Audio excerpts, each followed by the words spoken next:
वक्रतुंड महाकाय सूर्यकोटि समप्रभ निर्विघ्नं कुरु मे देव सर्वकार्येषु सर्वदा।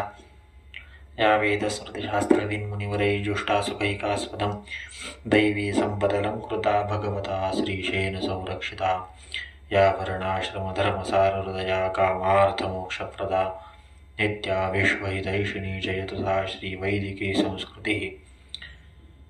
काल आपण भारत देशाची महत्ता पाहिली, त्या संदर्भात आज आपण आर्यवर्ताची किंवा आर्य कोणाला म्हणतात याची व्याख्या काय व वेदात आर्य कोणाला म्हणतात हे जाणून घेण्याचा प्रयास करणार आहोत। कृपया सर्वांना नम्र विनंती, कृपया वैदिक संस्कृती या यूट्यूब चॅनलला सगळ्यांनी सबस्क्राईब करा व लाईक करा। वेदातील वर्णनाशी व पुराणाच्या कथांशी ज्या ज्या क्षेत्रातील खानाखुणा पडतात, ही सर्व क्षेत्रे हिमालयापासून तो कन्याकुमारीपर्यंत पसरलेल्या हिंदुस्थानाच्या हद्दीतच दिसून येतात।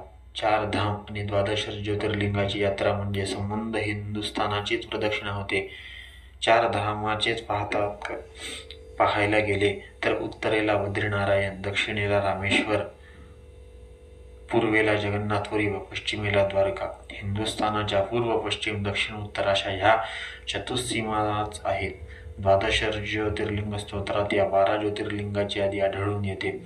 सौराष्ट्रे सोमनाथंच, श्रीशैल्ये मल्लिकार्जुन, उज्जैन्यां महाकालम्, ओंकारममलेश्वरं, परल्यां वैद्यनाथंच, डाकिन्यां भीमशंकरं, सेतुबन्धे तु रामेशं, नागेशं दारुकावने, वाराण्यसान्त विश्वेशं, त्र्यम्बकं गौतमी तटे, हिमालये तु केदारं, कृष्णेशं च शिवालये।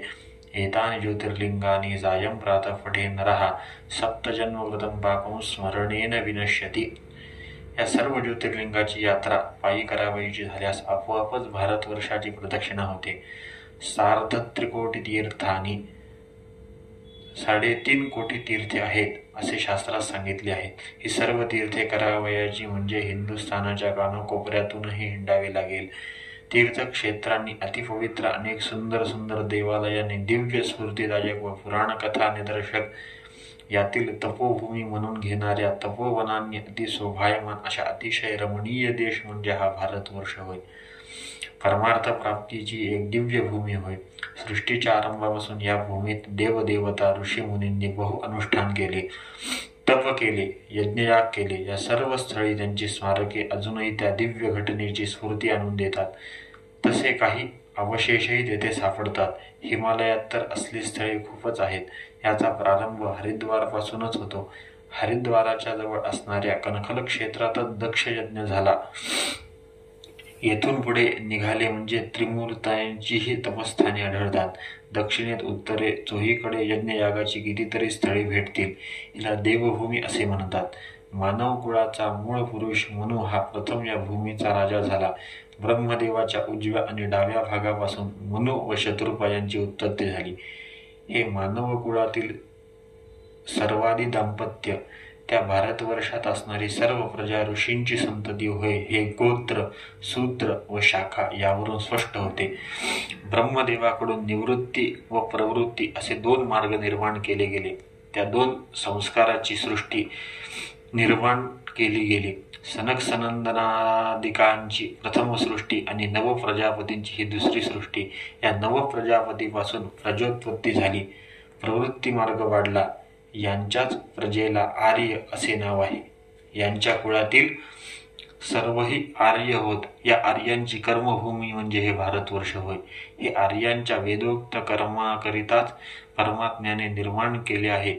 या विधानाची सार्थकता येथील तीर्थक्षेत्र द्वार पटते। हे कितीदा सांगितले तरी कमीच आहे। दक्षिणेच्या यात्रेत जागोजागी वेदकालीन ऋषीचे आश्रम आढळून येतात। गोकर्ण, महाबळेश्वर, सेतुबंध, रामेश्वर इत्यादी स्थळे आपल्या नामनिदर्शनाने व स्मारकांनी त्या त्या घटनेची साक्ष पटवितात। ही सर्व स्थळे म्हणजे ऐतिहासिक स्थळेच होत। काही काही स्थळे त्या त्या देवाच्या व ऋषींच्या नावानेच प्रसिद्ध आहे। असे तुदे हिमाचल ही सर्वही आर्यभूमीच आहे याचीही स्थळे साक्ष देतात. कर्नाटकातील सिरसी भागातल्या यान येथील लोक तेथील देवस्थानापासून थोड्या अंतरावर असलेले एक स्थळ दाखवून श्री शंकराने मोहिनी रूप धारण केलेल्या विष्णूकडून भस्मासुरास भस्म करून टाकलेले स्थळ हेच असे ते म्हणतात म्हणून सांगतात व त्याची खूण म्हणून हे तेथील सर्व माती जळून गेल्याप्रमाणे आहे ती दाखवितात. पौराणिक घटनांचा त्या त्या स्थळाच्या पुराव्याशी कसा ताळमेळ जमतो हे तिथल्या लोकांनी सोदाहरण पटवून दिले आणि ब्रह्मादिकांनी यज्ञ केलेल्या स्थळी उकरले असता आजही भस्म मिळते. गाणगापुराहून भाविक लोक अद्यापि भस्म घेऊन येतात. त्या टेकडीच्या भागात कुठेही भस्म मिळते. यज्ञ करून कित्येक वर्षे होऊन गेली असली तरी त्या पौराणिक दिव्य कथांचे सत्यत्व आजही अशा रीतीने प्रगट होत आहे. इतिहास पुराणाभ्याम वेदम समुपब्रूहयेत. इतिहास पुराणावरून वेदाचा अर्थ स्पष्टपणे जाणला जातो. इतिहास पुराणात दिसून येणाऱ्या कथानकांच्या खुणा पटविणाऱ्या जी वैशिष्ट्ये ठिकठिकाणी दृष्टोत्पत्तीस येतात त्यावरून वेदशास्त्र पुराण इतिहासाचे प्रामाण्य मनाला पडते. हिमालयापासून कन्याकुमारीपर्यंत व आणखीन सर्वत्र आढळून येणाऱ्या विस्मयजनक प्रत्यांतरांनी ही देवभूमी आहे. निश्चितपणे मनावर बिंबते. उत्तरेस हिमालय, दक्षिणेस हिंदू महासागर, पूर्वेस गंगासागर, बंगालचा उपसागर आणि पश्चिमेस सिंधू सागर अथवा अरबी समुद्र अशी ही चतुस्सीमांत देवभूमी म्हणजे खरोखर मोक्षभूमी आहे. यात जन्म घेऊन आर्य संस्कृतीचा आश्रय केलेली मंडळी धन्य धन्य. देवनिर्मित अशी ही पुण्यभूमी आहे. परमात्म्याने यश अवतार धारण केले. येथे अवतार घेऊन इथला धर्म स्वतः पाळला आणि तो पुन्हा स्थापन केला. पहिल्यापासूनच परमात्माने येथे श्रेष्ठ पुरुषाला जन्माला घातले. आर्या अत्रावर्तंत इति आर्यावर्तः. भारतभूमीचे दैवी वैशिष्ट्य न विसरता त्याचे रक्षण करणे हे प्रत्येक भारतीयाचे प्राणपणाने पाळणे जाणण्यासारखे आद्य कर्तव्य आहे. विष्णोराज्ञया प्रवर्तमानस्य अद्य ब्रह्मणो द्वितीये प्रार्धे श्रीहरिश्वेतवाराह कल्पे वैवस्वतमन्वन्तरे कलियुगे प्रथमपादे जम्बूद्वीपे भरतखंडे भारतवर्षे महामेरोर दक्षिणपार्श्वे इत्यादी या नित्य म्हटल्या जाणाऱ्या संकल्पावरून हिंदू संस्कृती ही परमात्मा प्रणीत आहे. अखंड भारत ही आर्यभूमी आहे व इथे अनादिकालापासून राहणारे आर्यच होते हे स्पष्ट होते. याची विस्मृती होऊ नये म्हणून आपण नित्यच्या संकल्पात गोळा केलेला एवढे हे ऋषी विशाल ज्ञानाचे आणि सूक्ष्म दृष्टीचे होते. आर्यांचे वंशज आपण हे न विसरता तदुचित तत्कथित रीती नीती धर्म कर्म सांभाळून वितंडवाद न करता उच्च नागरिकतेचा आदर्श पाळून मोक्ष साधनांनी विभूषित व्हावे. धन्य होऊन दिव्य जीवनाचे उदाहरण स्वयं होऊन राहावे हेच भारतात जन्मल्याचे सार्थक होय. पूर्वीच्या अनेक परकीय राज्यकर्त्यांनी अनेक विरोधी कल्पना निर्माण करून परस्परात द्वेष वाढविला व विभाजन आणि शासन हे तत्व अंमलात आणले.